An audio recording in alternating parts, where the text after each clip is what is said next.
Hello, can everybody hear me? Testing, testing.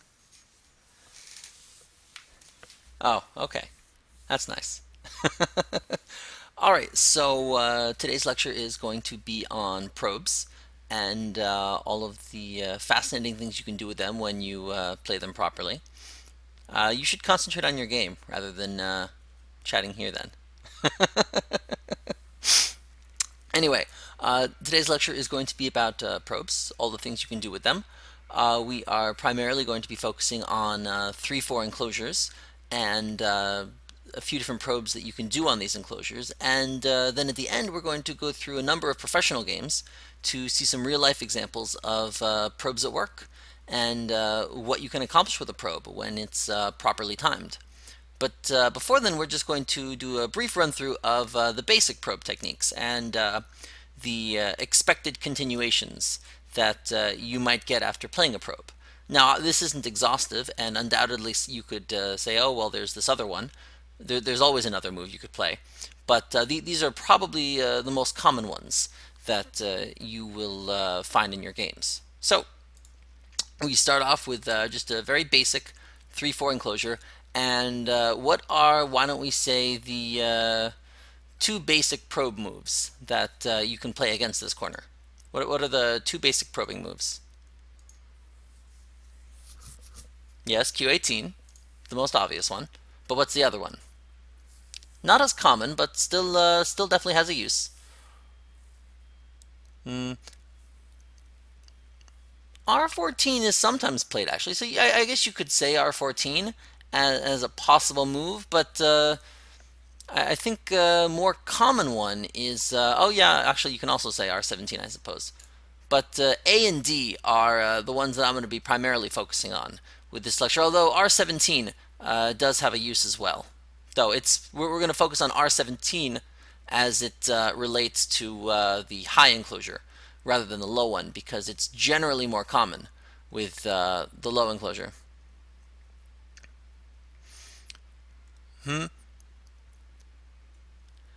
Well, yeah, the probe can backfire if you don't use it properly. So we're going to primarily start with A and D, and it's White's turn, and White decides to make a probe. So, what? Now that we have the first move, what are the common responses that we might see from Black to this move? Once again, a large number of them. Anyone have any ideas? What's Black likely going to do against this? R17, P17, P18, R17. Yeah, these four basically cover the moves.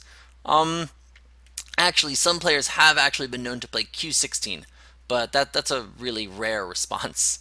So we're not really going to look into that one.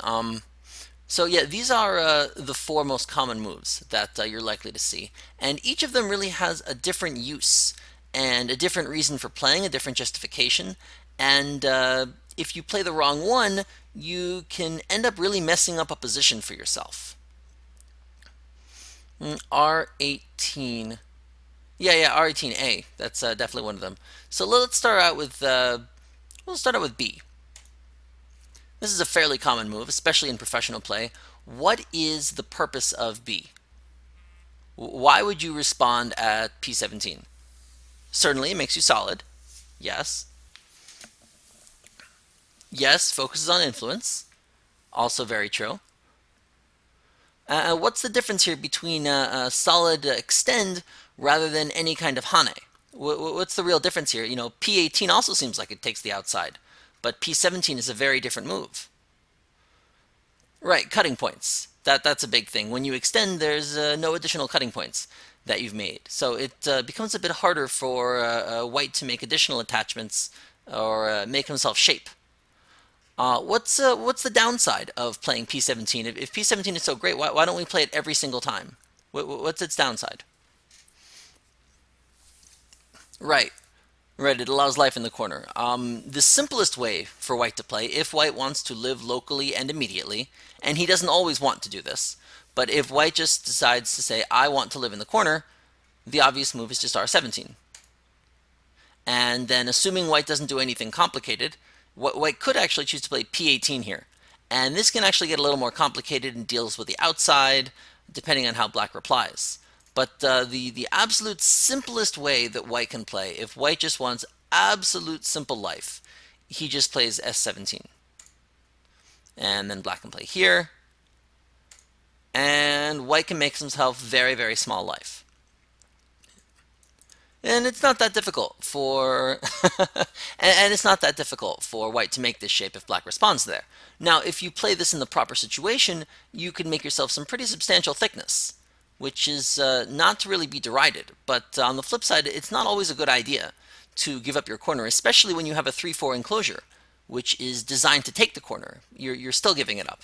So this is a very it's a selective move, I guess you could call it. It's a move that's great in some situations, but it is not a move that you always want to play. You always need to have a very specific reason for playing p17 when you think about playing it. All right, so let's take a look at the second move. What is p18?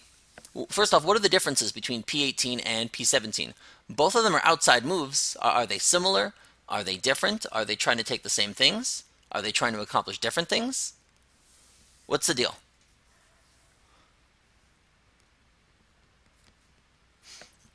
One idea for top versus side.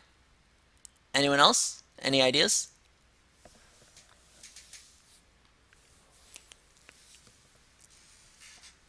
This can kill white in the corner, right? So it's harder for white to. Well, actually, it's just about impossible for white to directly live in the corner when black plays p18.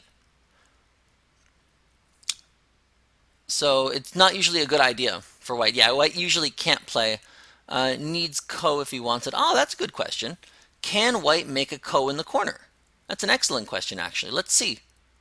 Well, the first move, if white wants to attempt to do something in the corner, is a little fancy move like r17. Now, some of you might be tempted to cut immediately as black. But locally, this may not end up very good, because white can respond like this and split black's corner in half. Now, of course, this really depends, what's going on the right side, what's going on the top. But generally speaking, this is not a good idea for black, in general. Usually, black needs to reply here, or something similar to this move. And then white can try and make some shape. Yeah, with s18. But what about black? So is black resigned to having white living in ko? Or can black do something about it? Or what's the deal? S16. Right. Yeah, so this can make white's life a little bit miserable. This is not a very pleasant position for white to be in, mainly because there isn't much he can do here. If white attempts to make eyes, black doesn't even need to do anything fancy. Black can just play in here. And white really won't be able to live locally. There's close to nothing that white can do to live locally. Now, there are a number of cutting points that black has. So if white has strong shape on the right or the top, it's possible here that the cutting points could allow white to escape. But that's really on a case-by-case basis, depending on the outside. But we can say locally, white cannot live locally here. He needs some outside assistance to live. So usually, we don't want to play r17 as black. So what then is the normal white move that we do here? Yeah, p17 is by far the most common move that we're going to find here. And black really has two usual responses to this move. What are the two most common responses that black can play to this move?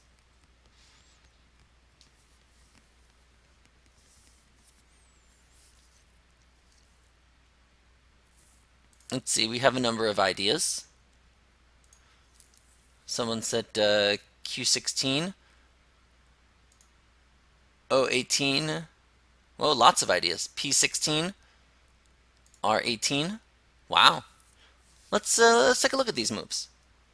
I like this. Let's take a look at these moves.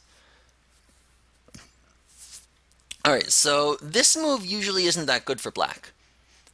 Usually because white can just play very, very simply.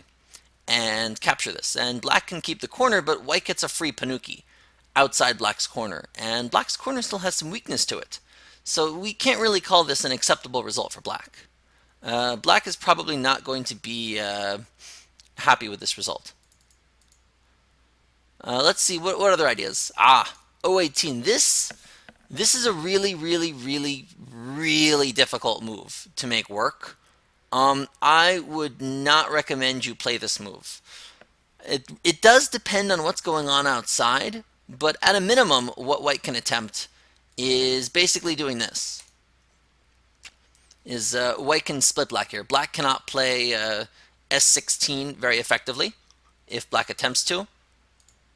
White, of course, is just going to play this and make a living group for himself. It's basically inviting your corner to get split up. Usually not a great idea. I really wouldn't recommend it. The two real moves here are D and C. R18 and P16 are really the two moves that you are by far and away most likely to see here. So R18 is the simplest one. After this, white's going to go on top, and white's going to go on the bottom, and then white needs to make some shape. And assuming the white wants to make some local shape with his stones, what is the local flexible shape move for white?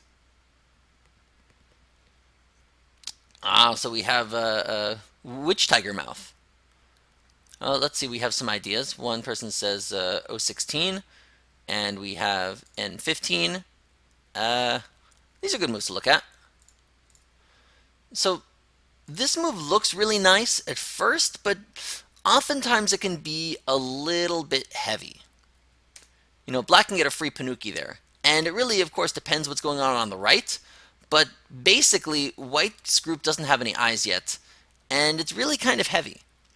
And if black has help on top, a free what? I'm sorry? A free what? I don't know. I don't think I said a free anything. This is not... Huh?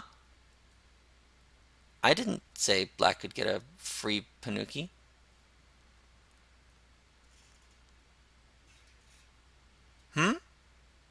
Oh, if I did, I didn't mean to. I'm sorry. Oh, okay. Yeah, not free. No, usually we don't want to do O16 here. Yeah. Actually, the more common idea is to do a more flexible move like N15. Now, this move may look pretty funny, but the idea behind the move is if white goes for the cut straight up, for example, or if black goes for the cut straight up, for example, white can consider something along these lines. And this is just one possible variant. But white can make for himself some flexible shape off of this, depending on what black does. If black foolishly tries to wedge his way in, like this is not a good idea for black, by the way. But if black does attempt to do this, white can make something like this. And black's corner really hasn't become that much bigger, but he's given white, you know, basically a free group for not that many points at all. This is not a good result for black. So that's one variant. The other idea that black usually has is to play P16. And this is, something more of a fighting variant, I guess, if you will. The idea here is rather than let white make easy flexible shape, black is trying to just get himself a solid corner and keep white out of it. So white needs to generally extend, and then black will usually extend underneath, and white needs to extend once again. And then black will actually push once more. Now, this is actually another good question.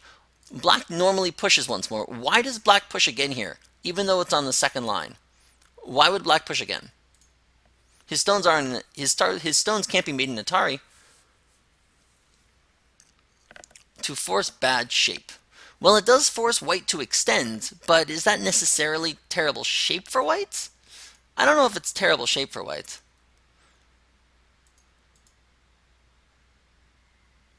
Right. The key is the bending. even though black's two stones can't be captured, you never want to give white, well, not never, you rarely ever want to give white a free bend like this. White would love to be able to play n18 in Sente. And so by black taking n18 and forcing white to extend, you stop that from happening. And then black usually needs another move to finish off this variant. And this is the basic variant here. And at first glance, this looks really nice for black because black has made himself a corner. But there's usually this can be considered playable for white, at least in the right situations, for two reasons. First off, if white has some help in the upper left, then this group isn't nearly as weak. That's the first usual idea. Also, this is a really fun little move to do, potentially later on. It's a good way of shrinking black's corner, or potentially making an extra eye, or it's just an all-around useful move.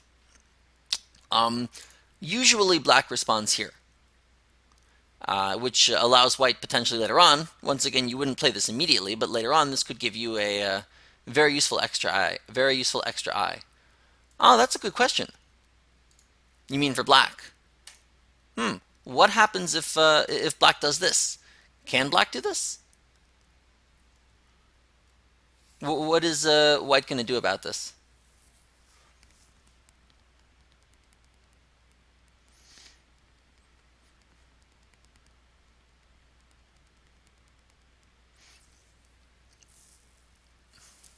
Yes.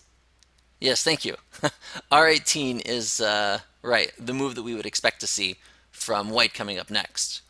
And if black chose just to extend from this move, now white can't win the fight in terms of liberties, but this free move that we didn't want to give to white, white is suddenly allowed to take for free. So black did gain a little bit in the center, but white got these two free forcing moves at no charge. Plus later on there is potentially a peep there. So usually, unless the center is exceedingly valuable, usually you don't want to let white do that.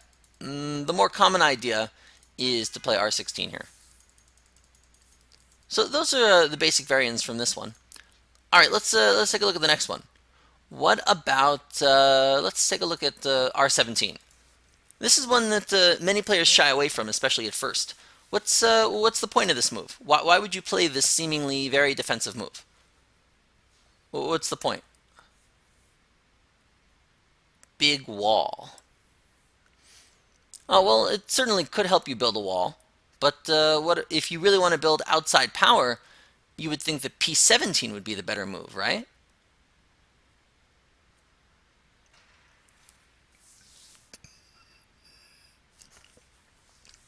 Give white as little help as possible. Yes, that's actually one of the usual justifications for making this move. So with the other three moves, each one of them gives white some help. With P17, white can live directly in the corner. With P18, white can crosscut. And with R18, white has a number of moves, actually, that are playable here that we'll go into later. But because it's a Hane, there's all sorts of things you can do with the cutting point. With this move, you both make it a lot harder for white to get forcing moves off, and you prevent white from living in the corner. So despite being a pull back, if you will, this actually can be a aggressive attacking move when you want to keep white as weak as humanly possible. There's a variety of things that white can do here, and oftentimes when a player plays R17, though depending on the situation, oftentimes white will play either somewhere else, or he'll play a move elsewhere that combines well with Q18 if black doesn't kill off Q18 permanently. Sometimes, though, white will attempt to live directly. On occasion, you will see white just decide to play P17 right off the bat. And there's a few things you can do as black here, once again, depending on what's going on the rest of the board. The absolute simplest thing you can do is just, build a wall. Nothing particularly complicated. Black builds himself a wall, and it depends, can black use his wall effectively, what's going on the top side of the board, all sorts of judgments that you need to make to determine whether or not this is a playable way to go.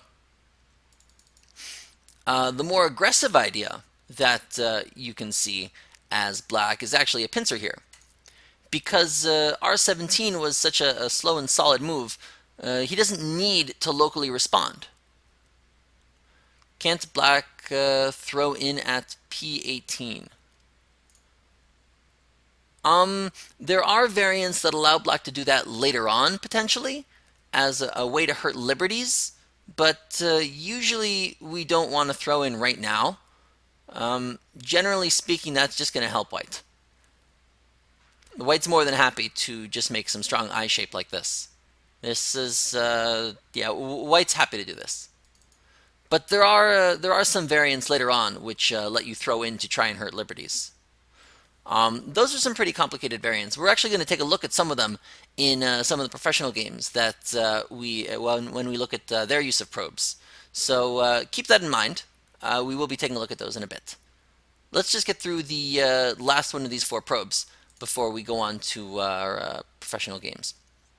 So last move is R18. What's the point of R18? Why would you play it?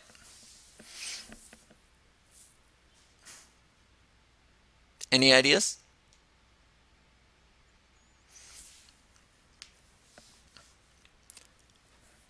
Yeah, certainly. It does protect the corner.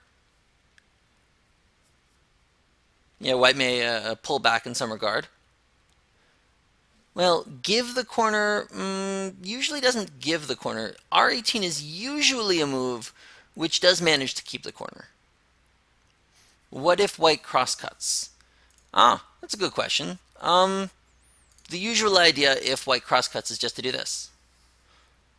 Now, sometimes there are some rare situations actually where white does crosscut. But as a general rule, until you get way up there in strength, usually the crosscut is not the ideal move. Because this is, once again, generally speaking, quite good for black. White does have a few moves, however. What are the standard white moves here? Any ideas? What does white normally do? Let's see, we have Q16. We have P17. Ah, those seem to be our 2 moves of choice. All right, let's take a look at both of them. So P17 is definitely one of the common moves. And if black decides to cut, now this reverts into a variation we already looked at, right? We just looked at this variation. So it reverts basically if black goes through with the cut. But usually black won't do that because black's idea is to keep white as weak as possible.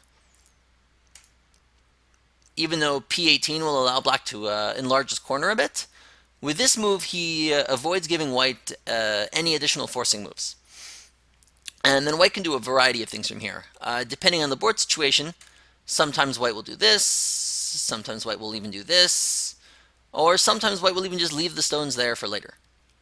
But the basic idea is you've just made 2 stones to assist you in making some sort of group here. And black has managed to keep white out of the corner, but his corner is not as big as it might have been had black played more aggressively with P18. Now on the flip side, white's group is also weaker. So it's a sliding scales, I guess. And it's a situation by situation case to see which one is better. So that's the usual idea with P17. Ah, this move, yeah. This move is very, very useful as well. What's the most common response for black here?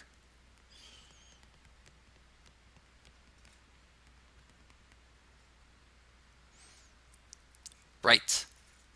Yes, by far, R17 is the most common response here.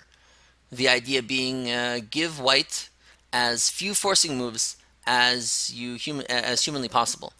Now, why doesn't this is a question for those who are not Dawn level or near Dawn level, but why would black not play R16?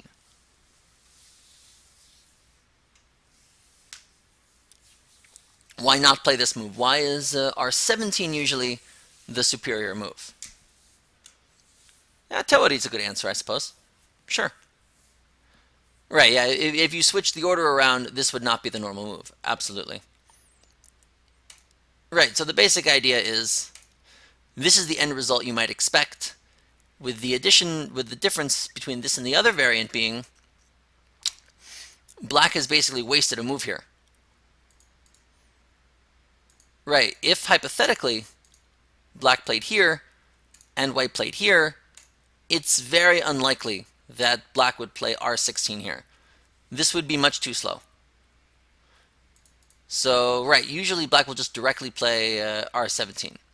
Oh, yeah, in this case, well, once again, it depends what's going on the rest of the board, naturally. But it is possible to play elsewhere here if you like. Really, really, really depends on what else is going on in the world, as with any Go situation. But with the normal move here, this move is actually a little bit trickier to find, potentially, if you're not already familiar with it. What is the classic white move for Sabaki here? What's the classic white make shape move? I'm almost positive you know as well.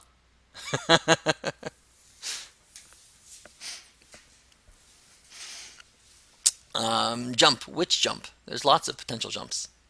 Ah, 016. Yes. This is the standard make shape move. Of course, if black doesn't play in immediately, this of course gives you the ability, if you want, to play this move later, which is obviously potentially pretty good. And the other idea being is that it doesn't make any, the tiger in mind, and it doesn't make any of white stones heavy, or, an absolute save stone. White could give up 2 out of 3 of these stones potentially, as long as he can make himself Sabaki afterwards. It doesn't matter, he can give up both of them, as long as his shape can work afterwards. So these are the basic variants. Now what we're going to do with these variants in mind is we're going to take a look at some professional games, and we're going to try and figure out which one of these moves the professional will play in their game. So with that being said, let's go on to the first one. This one is... this one. We'll do this one later. This is the Jubango. We'll do that one later on. Alright, let's take a look at this one. Let me find where it is. One moment. Here we are. Okay, so we're not going to go into a huge analysis of the game. We have too many games to go through to go into a huge analysis of why this move, why that move. Rather, we're just going to look at the board right now as it is. And it's going to be a given that black, of course, is going to do a probe here. And so this is the board situation that white has. White has himself a regular 3-4 enclosure. Black has himself a fairly solid group right above it. And white has just completed his shape for his K3 group, which is fairly tough, I suppose. So then the question we now have as white is to figure out first off, which of these 4 moves is best, but then rather than just yelling out which move we think is best, why? What is the reasoning behind a given move? Which one should white play, and why? Any ideas?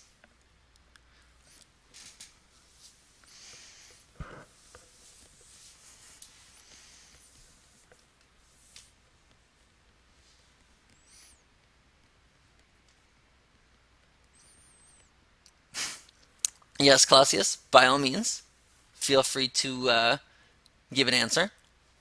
Well, remember, A or B are very different moves with very different purposes. So if one of them is ideal, usually it's not, oh, well, both of them are probably fine. Usually it's one move is likely going to be a fair chunk better than the other.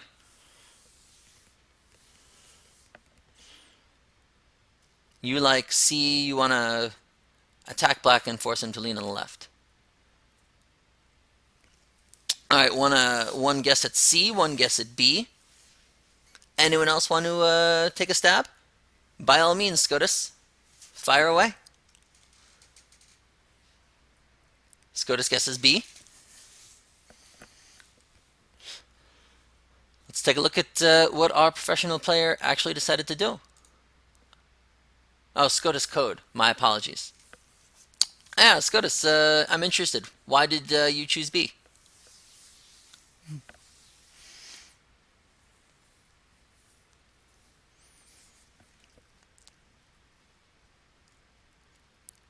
Any particular reason? Or just you wanted influence? Which is not a bad reason, I suppose.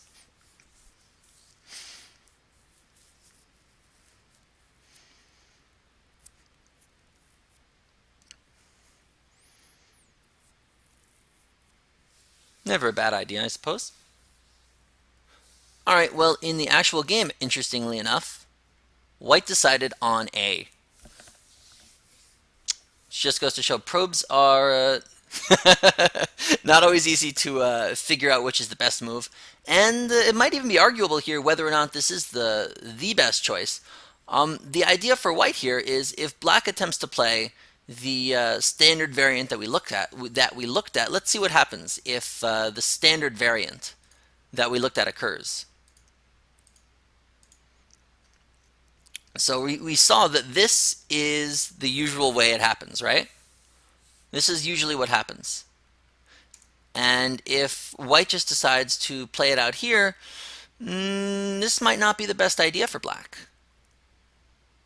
Black stones are kind of in the middle of white's area, and it doesn't look like there's that much that they can do here. So black, of course, isn't just going to play out the standard variant. He has his own idea. Rather than play the classic move, black actually has a really interesting idea with a somewhat strange move, I suppose, with an attachment on top. Now, the idea here is actually kind of interesting. If white attempts to just pull back, oh, me too. That's not a move I would find. But if white does attempts to pull back, let's go on with this variant again. Suddenly, this happens, and K4 looks really, really useful. For example, if white plays out the normal variant here, black gets a bump here. And had we done this in a different move order, had black attempted K4 after he had these stones, white might have considered attempting to cut him in half. But with this way, white can't connect underneath, and black has managed to split white's stones, while also getting the K4 stone. I don't think white is particularly thrilled with this result. White, of course, doesn't play L3. White decides to keep black stones weak, and then black does a really fascinating variant here. Black does a really fascinating variant.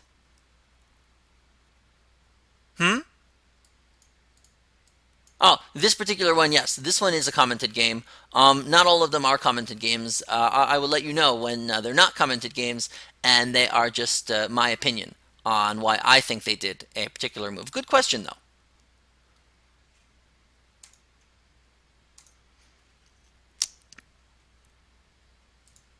So black here is attempting to capture the two white stones at F2, and white plays a pretty creative move. This may look kind of silly, but I'm sure to the Don players and those close to the Don ranking, they have a general idea of what black is attempting to do here. Can one of our Don players tell me what is black attempting to, or why did white just play B2 knowing that black has this cut at B3? Why would white play that? Any ideas?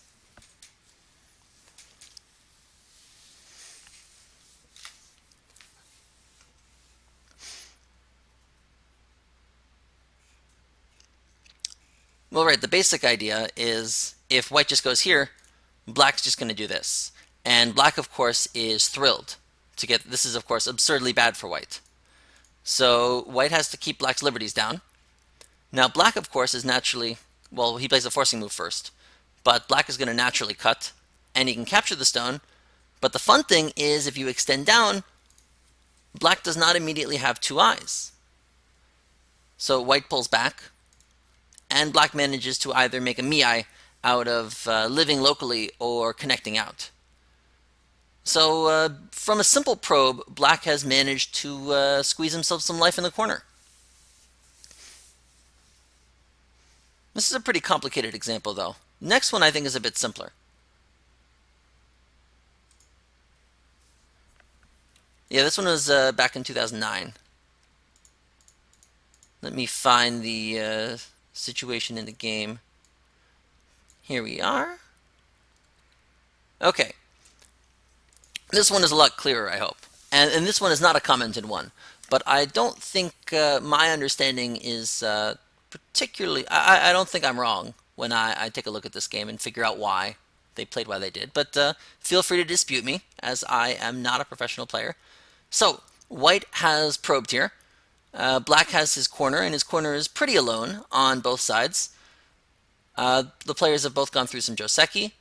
Black has a center group, and black is trying to figure out what to do about white stone. So once again, we have 4 possibilities. And what do you guys think? What is black going to do about this stone?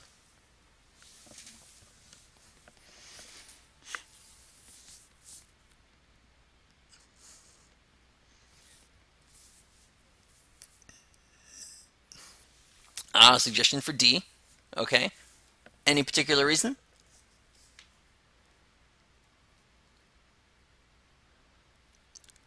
Got every move in the book. Great. Want to support the weak upper left group. Certainly would provide support. Another idea for B, just pull back and attempt to attack white. And C, attempt to make some center power. Well, our professional's choice was actually the S5 move. My understanding why he wouldn't have this move particularly good at this situation. First of all, white has this stone here. This A stone makes the right side really hard to develop for black in terms of any kind of moyo or using any kind of walls effectively. Also, white has this fairly strong group and this stone at G3, which kind of makes it difficult to develop along the bottom side at this time. So if black makes some really strong thickness here with R5, it might not be as effective as it could be in some other situations. So rather, black is going to go and just try and make some points for himself. And as we see, white goes for the cut. Black plays pretty classic variant. And white immediately takes the Q4 move. Q4 is actually something of a probe in and of itself. But anyway, black responds very simply to it. And the game continues. And so they played out a very simple result here. White was satisfied enough with getting his group out close enough to the Q12 stone that it's not going to be in severe danger. And black managed to make himself a larger corner.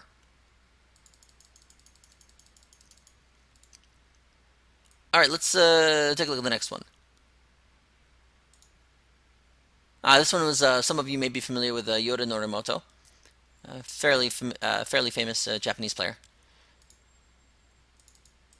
Let me find the situation. Here we are, fairly early in the game. So, both sides played out a somewhat complicated variant, but still basically a Joseki in the top right. And immediately after this, white goes in for the probe here. So this is actually good. Before we think about black's response to it, why would white decide to probe here right off the bat? Why it's barely 23 moves have been played, and yet white is deciding that he wants to probe this early on. Why?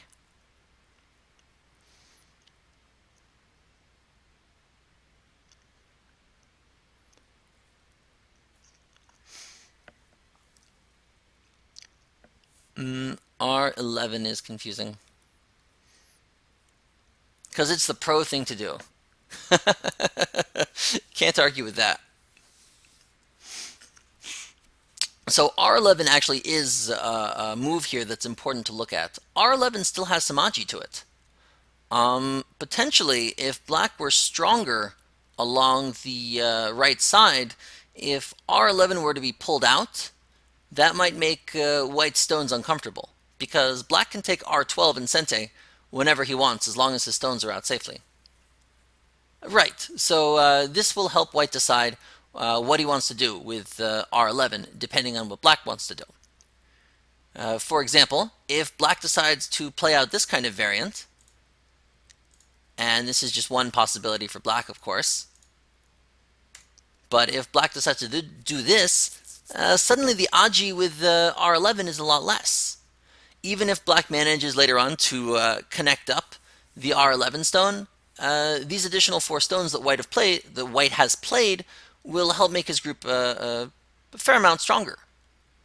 So this is the general idea of what white wanted, I think. Of course, once again, that's just my opinion. Black didn't really like that result, I don't think. So black had another idea. What do you guys think was black's idea here? S3.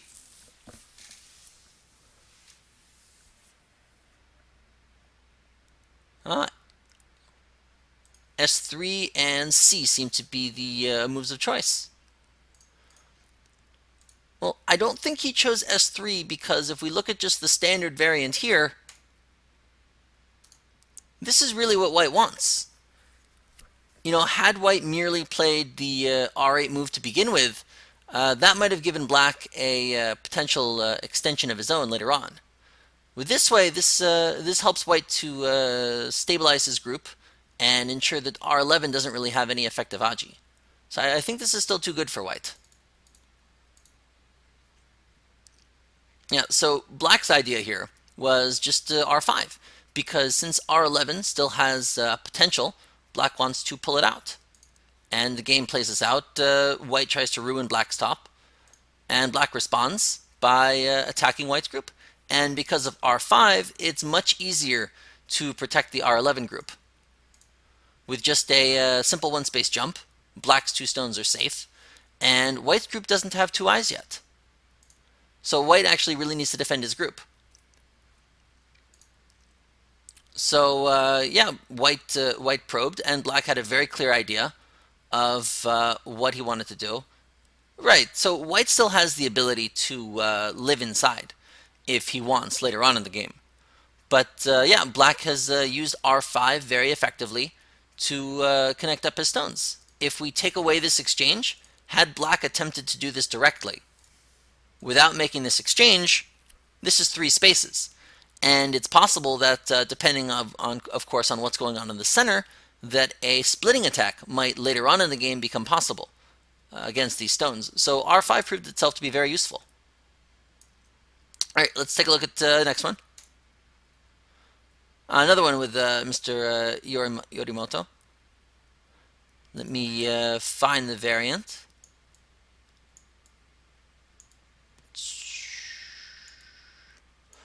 Here we are. This one's interesting. Okay, so this board is a little more complex than the last one. Both sides have made themselves a decent chunk of territory, and black at long last has really attempted to stabilize his group. Not only that, but he's also attempting to make some points on the bottom right. But then again, the area is not really solid yet. There's a lot of potential for white to potentially reduce that area. So white, of course, decides, obviously, to go in for the probe. And as always, we have the 4 basic responses that black can consider. So same question.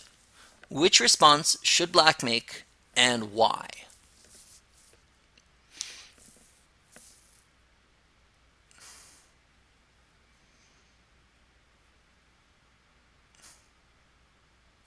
Any ideas?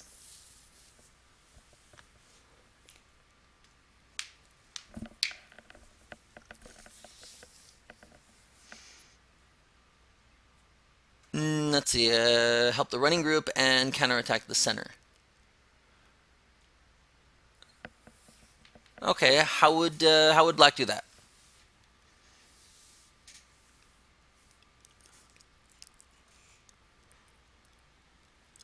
Oh, you mean P3? Okay. Yeah, I got mixed up with all of the B's. Anyone else have an idea? Anyone else have an idea?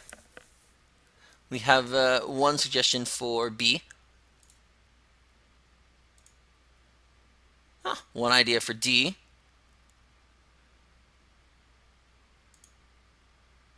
A C. All of the above. One of the things that I find interesting about probes is that it's really hard to figure out oftentimes it can be really difficult to figure out which probe and which move after it is best to do in a given situation. So in this case, black actually did decide to play r2. This move would undoubtedly connect up black stones and keep them strong, of course, but the question we have to ask is, after white decides to steal black's corner, is black's thickness very effective? Black has made this lovely new thickness, but does not seem very likely to me that black will be able to make a lot of good points with this thickness. For one thing, white has this group right over here that's going to be able to reduce it. White's center group has weaknesses, perhaps, but I would not call it weak. It has a lot of potential to make eyes. Pretty hard to attack, I think. White could potentially give up one or two of the stones, and the rest should be able to live without too many issues. I mean, for example, this is White has a bunch of moves to potentially make himself an easy eye. There's M11, R12. Both of those could make an eye without too much of an issue. Oh, that's true, it is black's turn. But can black destroy both of white's eyes, even if it's black's turn? I'm still a bit doubtful. I think it's pretty difficult. Black might take one of these 2 points, but whichever one black takes, white can probably take the other one. And I just find it very unlikely that black will be able to really launch a severe attack on this white center group. But it is true, the two eyes aren't 100% yet, but it seems very hard to attack. So instead, black chooses play r2. And white does the classic technique. Rather than attempt p3 and attempt to make a group live there, white is just going for simple outside reduction. He's going to use his outside group to allow his stones to connect out. And white makes a textbook reduction play, allowing black to keep his corner while also making sure that black does not get any excessive amount of points. And also potentially splitting up black stones. This might make black stones a little bit uncomfortable. So yeah, white made a very solid use of his probe. All right, we still got, let's see, a few more games, and then we can take a look at the Jubango probe, which I really liked. All right, let's take a look at this next one. Here we are. Ah, this one's interesting. So, white has decided to probe. Black has just played a move which seemingly wants to build him a very, very large area in the upper right, and so white wants to do something at least to attempt to stop that. So white goes in for the probe. So, same question as always. 4 moves. Which one is black most likely to play, and why?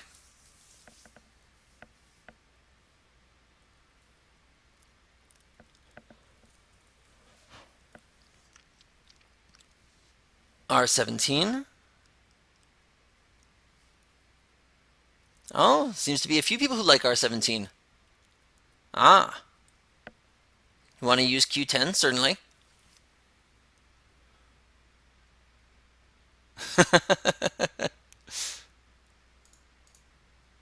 Well, actually, you're right.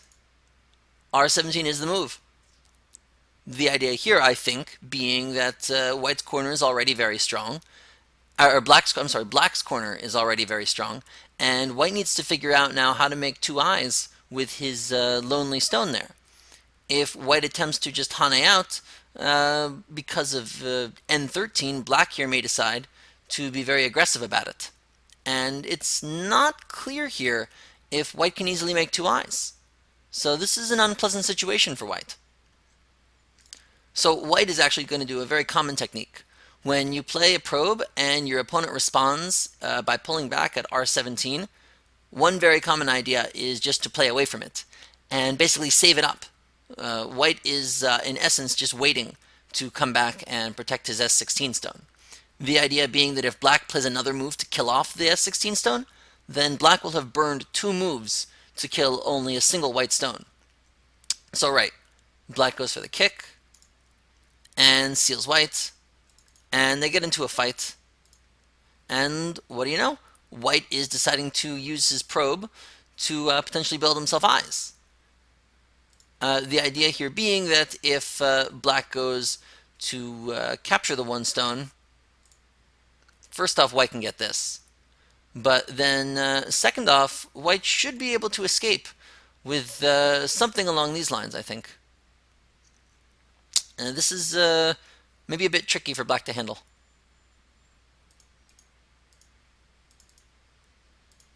Instead, black just decides to play very, very simple. Well, not very simple, but basically tries to seal white inside. And after this, white decides to use his probe. Yeah, classic fighty shape. And with his probe now, white manages to squeeze himself life. Only possible because he played the probe first. Had white played the probe later, black would probably not have played R17 and might have actually responded in a way which wouldn't allow white to make this much eye space. So the timing of probes can be very, very important. Yeah. How would killing it come about? I don't think you can kill it if you try the obvious shape move. Seems okay. T17. Uh-huh.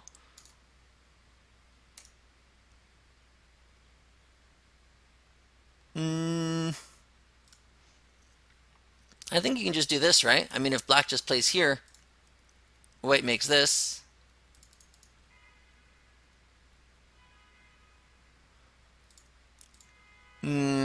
I mean, at worst case, I haven't read this out thoroughly, but at absolute worst case scenario is that white can make a ko. I'm pretty sure that white can live outright, though. But we still have a few more of these to go through. So I guess we can say that the professionals believed that it was a living shape. All right, let's take a look at the next one. This one was fairly early on in the game. So once again, we have a situation where black has built himself a tremendous moyo, or potentially tremendous moyo, and white wants to do something to get inside this and stop it from becoming too powerful. So naturally, white goes in for a probe. And what is black's response? Any ideas?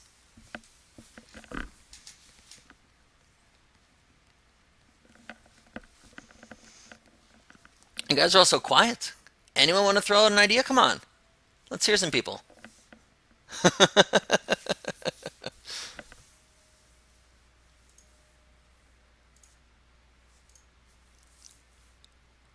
Obligatory Tengen, thank you.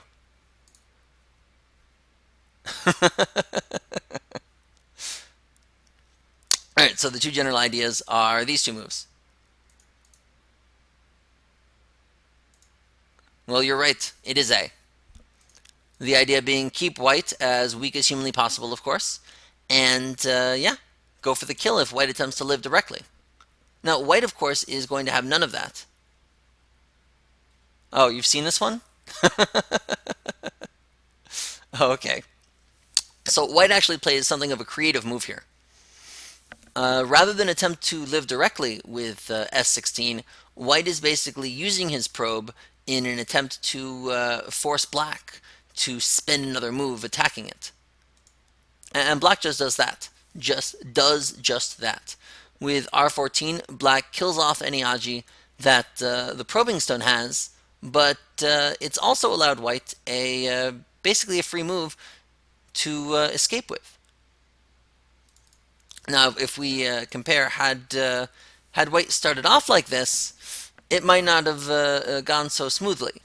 It's perhaps less likely that black would have responded like this had white immediately started playing P12.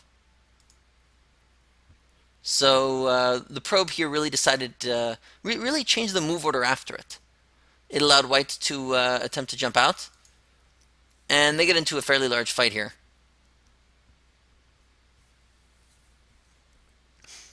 Well, the idea here was it's not just keeping the corner for black, it's also preventing white from making eye shape. Yeah, it's a fairly severe move. Um, there's a number of things black could do. For example, let's say that black just goes here, and black goes for the kill. There's a number of things that white could do here to make some fairly easy shape. The simplest way white could play is just this move. I mean, this is really the simplest way. Just something along these lines. And white's already basically made himself half the shape he needs.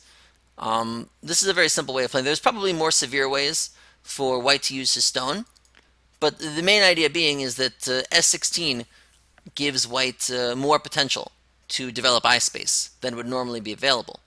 For example, had white played this first, and had white probed now, it's not at all clear that black would have played R17 here. Black could have easily chosen a different variant designed to maximize his center potential and keep white stones separate. For example, black might have considered R15 here instead, had white changed up the move order.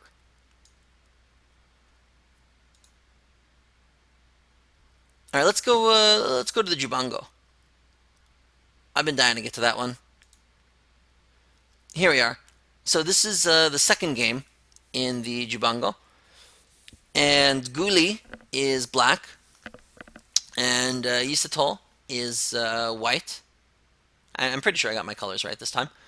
And we're actually going to see something of a different probe by white here. Rather than the classic probe of B4 that we've been looking at this whole time, there's another probe that is very useful to know. This is the D3 probe.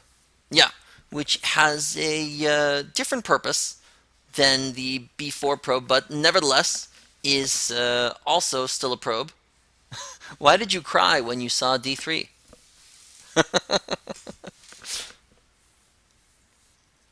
Oh, because it's so pretty. Right. So the obvious response to this kind of move, of course, the obvious move, of course, is D4. But there's other possibilities as well for black to respond if he wanted. What might be another possible move that black might consider in his response? Ah, yes, there's E4. Yes, I'm sure. I'm sure there's A1. Of course, there's A1. Yes.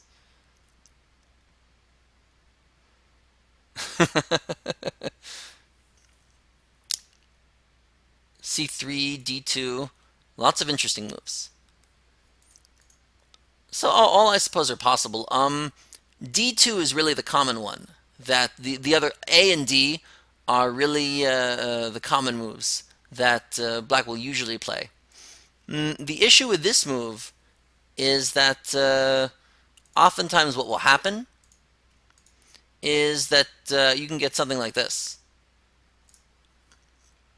And this can create a lot of issues for black.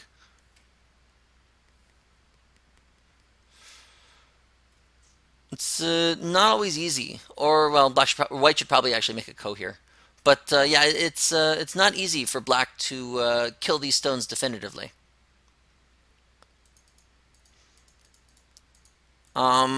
Usually we don't see this move because it gives white a lot of flexibility to escape, to pull down.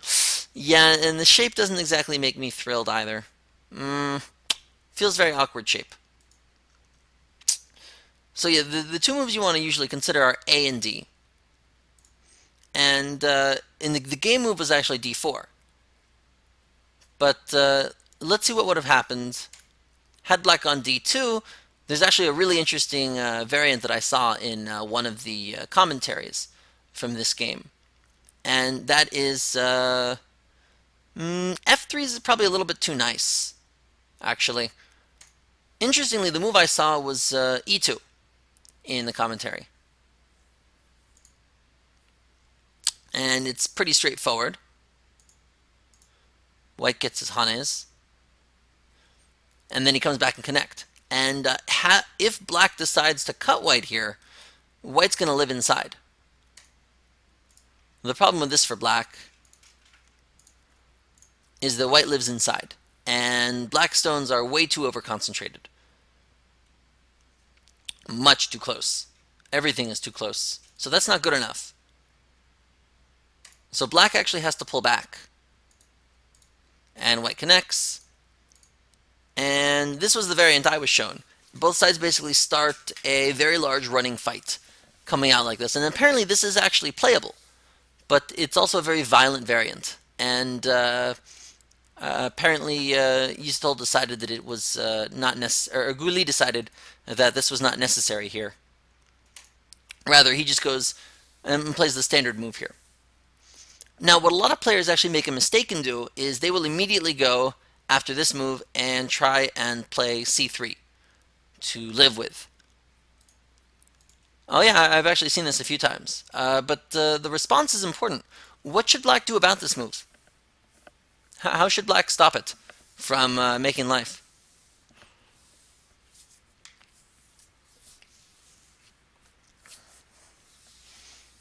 Right.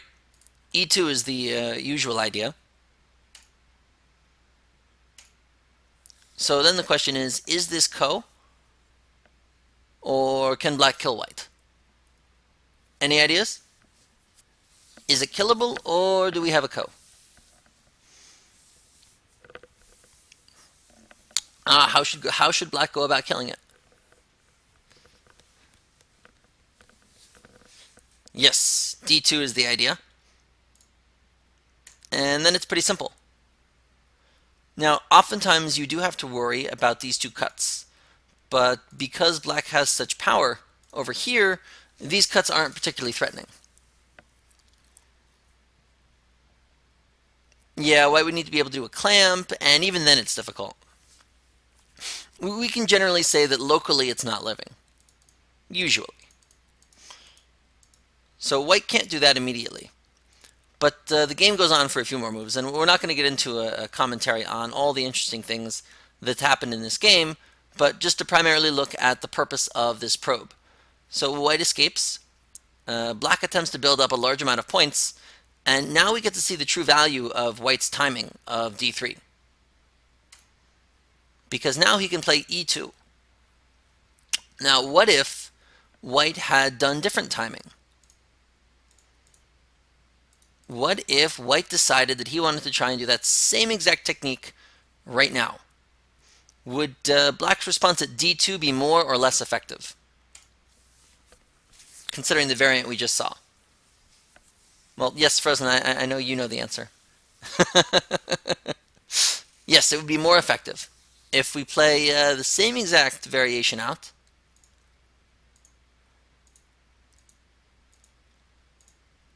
suddenly, yeah, there's no more running. Suddenly this g8 stone that black has just played starts to shine. And white's basically dead. There's really close to nothing that white can do to prevent this kind of situation. So the timing was very good in terms of in terms of the probe. So now that he timed his probe properly, he can play e2. And if black just responds up, white, of course, is more than happy to make life inside. And white's thrilled to be able to live like this because black's extension is too close to his wall. So black now has no choice but to cut. And then white gets a free Hane at, or a free Atari at f3, and then gets to attempt to launch his attack on k4.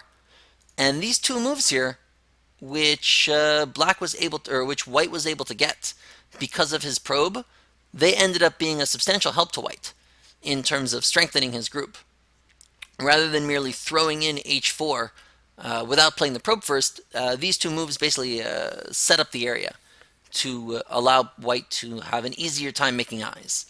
And we're not really going to go into the rest of the game, but they had a very long, fun, and complicated fight here, and this probe ended up helping white to keep his stone strong in this area.